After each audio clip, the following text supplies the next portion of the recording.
Ishtar is all about herself versus Ereshkigal, who does care for your team, who cares for your team, cares for herself, and does a lot of decent damage. Now, I think in the damage chart wise, she does fall off versus what's her face, but I believe she does fall off in the damage aspect.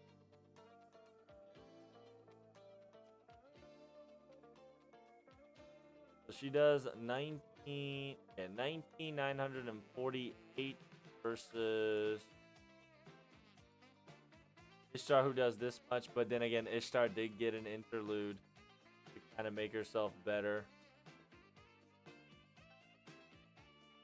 Now she has fucking. Now she has more damage to enemies by like 100%. It does 200%. You get 20 secret stars in the bat. So just having that 100% increase will benefit this Buster effect a lot. So she just kind of skyrocketed into the ranking. I'm hoping that Ereshkigal gets a buff this year, if not a hint that she's getting a buff, because that would be pretty cool. I'm hoping that Ereshkigal gets a buff or a hint of a buff during Babylonia anime commemoration, because that would be lit.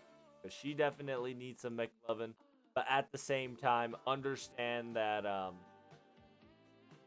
her kit's fucking broke. her kit's like welfare Merlin, but it's OP. So essentially, her first skill is the Hidden Great Crown. Gives herself invincibility for one turn.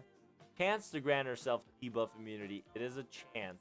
There's a chance that you can get it up to 80%. Not bad. Chance to grant herself insta-kill immunity for one turn, which is big. Insta-kills aren't a big of a problem, but it does kind of become a big of a problem around Sin.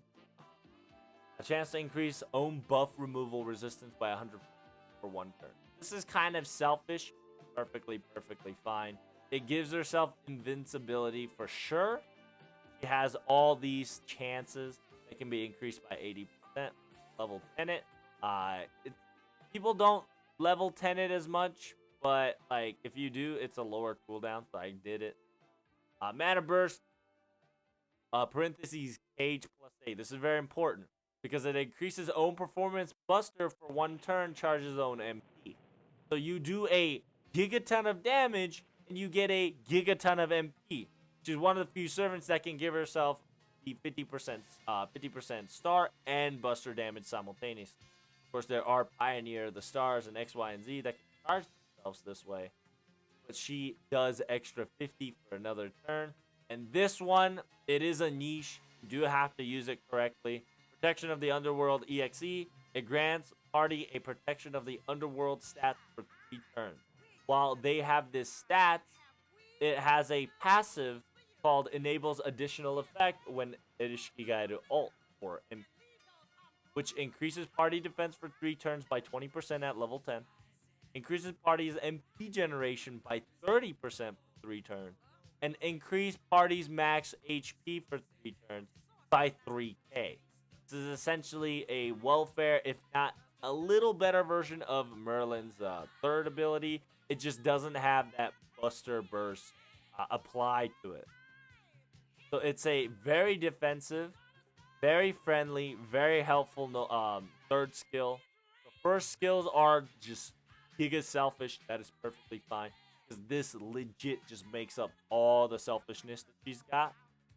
And then the additional effect of her Noble Phantasm is that when she ults, as long as your friend or your ally has protection of the Underworld, their stats are increased by 20% for damage for 3 turns. So not only you get a entire defensive buff, if you ult right off the bat after you give everybody the protection of the Underworld, they also get an attack buff for 3 turns, which is really good. Now her Noble Phantasm is 300% a Buster 5 hit count with a Buster increased performance for 1 turn, which is only 10% versus Ishtar, which is 20. He's not the strongest thing in the world, but at the same time, like I said, you can see cool animations with it. She has 4 different animations where whenever she noble phantasm, but you can see Nito, you can see old man Hassan, or you can see nobody, or you can see one of. So it's pretty lit, pretty lit. She has debuff resistance, which is nice. She increases her own arts performance by 11%, and her art pick count is 6. So if you ever go QQA or you put AQA in her A, she does generate okay amount of MP. It is a 6 count, so it is nice because she has a lower rate than a lot of people. She can gain a lot from her art card and her. It does suck that she does Buster 1, but she does hit like a truck if you play her correct. And she has her own increased damage by 25 and buff resistant by 25. So essentially, she already has a 35% resistant debuff. Pretty lit. She does eat a lot of chain. Does eat some lanterns. Does eat these mata gamas, or I don't know what to call it in English. This is the most problem that she has. She fucking eats 206.